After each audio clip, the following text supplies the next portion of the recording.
Hey guys, Jonathan here. I'm coming with you with deck of the month for August. I want to say I'm sorry, but I didn't get this up in October, or October, whoa, way off here, in August. The reason I didn't get it up because I couldn't do it yesterday or any time before that, but this deck is fantastic enough, so, but anyways, it's prepared for September Banlist, going crazy here.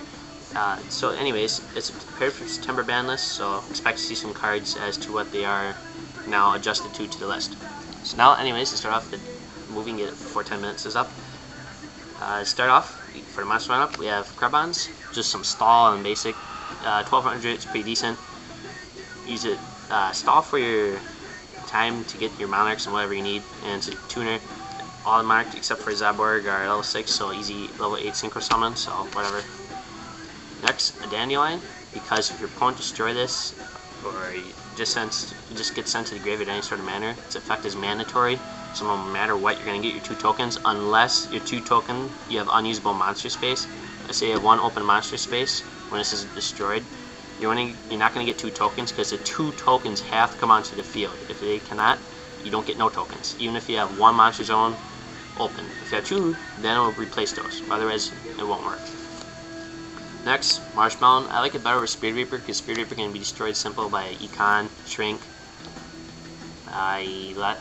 brain control, other stuff, but Marshmallon is not, so. Sangan, you have 10 targets, that's enough for me, so I run it. 1 Blackwing, Gale, Whirlwind. Have the attack of your opponent's monster and then attack for some massive damage, so, and it creates better stalling pop sometimes, so. And it's kind of great against RDA, just like 1500. Oops, what are you going to do now, fool? So. Now, next for the monster hunter, you're going to think this is kind of nuts. 2 yellow Gadget, 2 green Gadget, and 2 red Gadget. Now you're wondering, what in the world is Jonathan doing now? He's stupid, he's a noob. Whatever. To me, this thins the deck, obviously. Secondly, it gives you constant monsters in the hand, so you never run out, because that's the problem with Monarchs, you never seem to have enough monsters. And it gives you tribute fodder if you can protect them. So to me, that's enough, and their attack is good enough to cause your opponent some problems. So it's still, they're good. Trust me. Try out the deck and then blame me or rant. So next, Cyber Dragon. To me, it's basic to every Monarch deck and decks that have 1 tribute summons real fast. So and plus it goes great with Gale, like Cyber Dragon, Gale, level 8. Whoopsies. Opponent's doomed now. Anyways, Zaborg, Thunder Monarch. Of course, a little bit of monster destruction. To me, you don't need to run too much, so Zaborg, I just run 1 of. Thestalos, I want a little bit of monster destruction.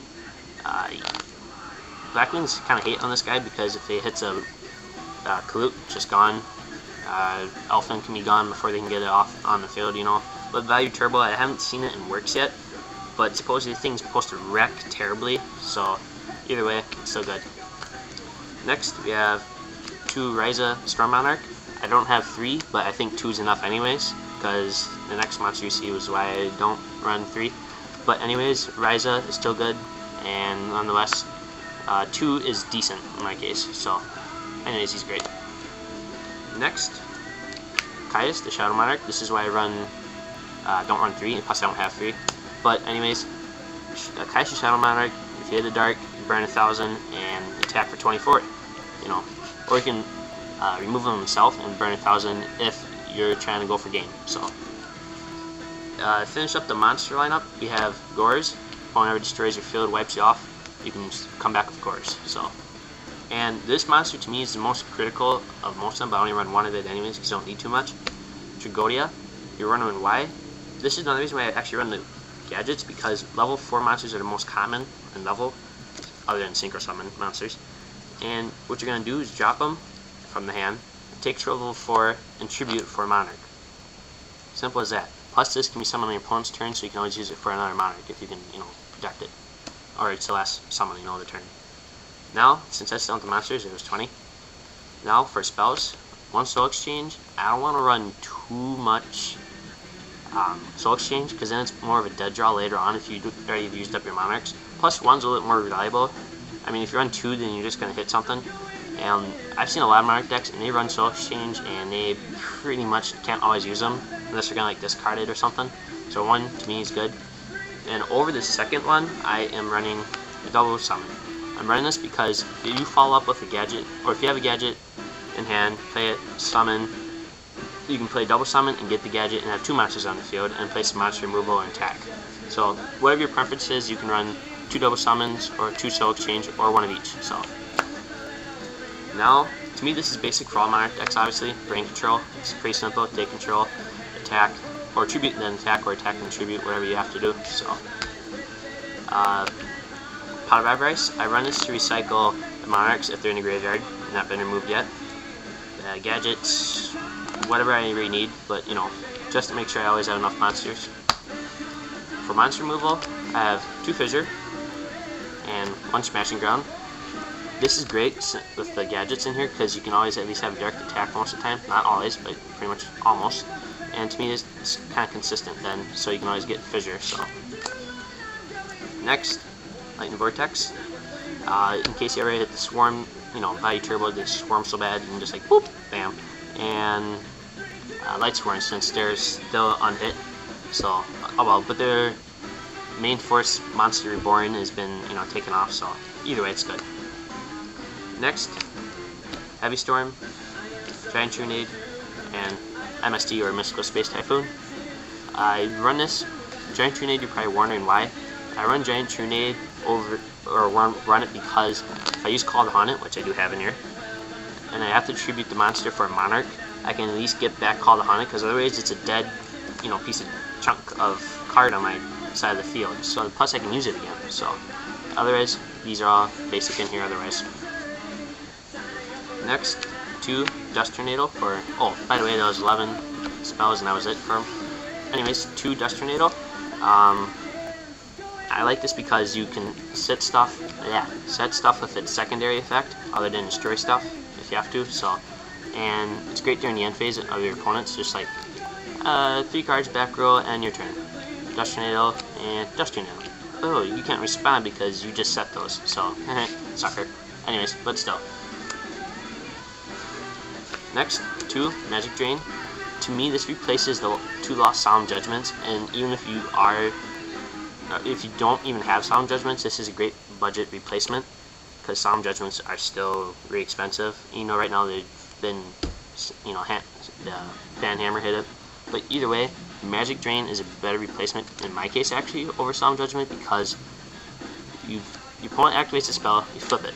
Alright, it's a counter trap card, so your opponent's only going to negate it with 7 Twists of the Bandit, or the other card is Solemn Judgment itself actually, or Jinzo, but you can't even activate it once Jinzo's on the field anyways. So, or Heraclenos if you're playing Good Other Beast, but either way, you chain it. Now either your opponent's going to let their spell card be negated, or they drop a spell card from their hand to negate this, and their spell card continues on normally, like it would otherwise. So either way, it's a 1-for-1. You either negate the spell or they lose the spell. So it's really a plus almost from the hand, in technical case. But otherwise, this is good. 2 Bottomless Trap Hole. I want to see why they had to semi this, because even though it was being massively used maybe in 3, most of the time you'd only always see 2 anyways. And to bring back Breaker and DD Warrior Lady off the list from semi, or limited in general. And I don't get why they did that, but well, can't do anything about it really. But anyways, I still run this, and it's still great anyways. Next, Contra Tribute. In case my opponent's gonna go out crazy on me, I can at least use this. So if I have like, there's 2 DD Warrior Ladies and they summon a Breaker or something or whatever, just like bam, oopsies, you're gone. And it's great with Dandylion because you still get its effect and get 2 tokens. Like, the rest, or we have Call to Hunt it, like I was saying earlier. Pretty much everything you want to summon from the graveyard you can, and the only ones you don't really want are obviously the Monarchs, unless you just want the attack for the game. Otherwise, Gorz or Tragoedia. And ones to use when this is going to be like MST or something, and you at least have it set a turn before, you can use, or you want to get Sangan or Dandylion, because then you still get their effect, and it's just not a wasted use of this card then. Oops, wrong way. And then for last, Ultimate Offering. So to me, I run it because you have gadgets, you can swarm monarchs, you can hit them, destroy your opponent's field faster or hand, and go, game pretty much easier. I'll show you the synchro summons quick before a 10-minute limit up. Red Dragon Archfiend, 2 Colossal Fighter, 3 Stars Dragon, Black Rose Dragon. It made sense to limit this. I could see semi, but not limit, but either way it's still good because this is easier to bring out and destroys the field for pretty much no cost other than the synchro summon. Urbellum, I'd say Urbellum, sorry. Mongolia, 2 Gaia Knight, and Junk Warrior for randomness. So that's pretty much it, guys, and hope this deck is good enough. So Junk Warrior for randomness, 5 stars at. Peace.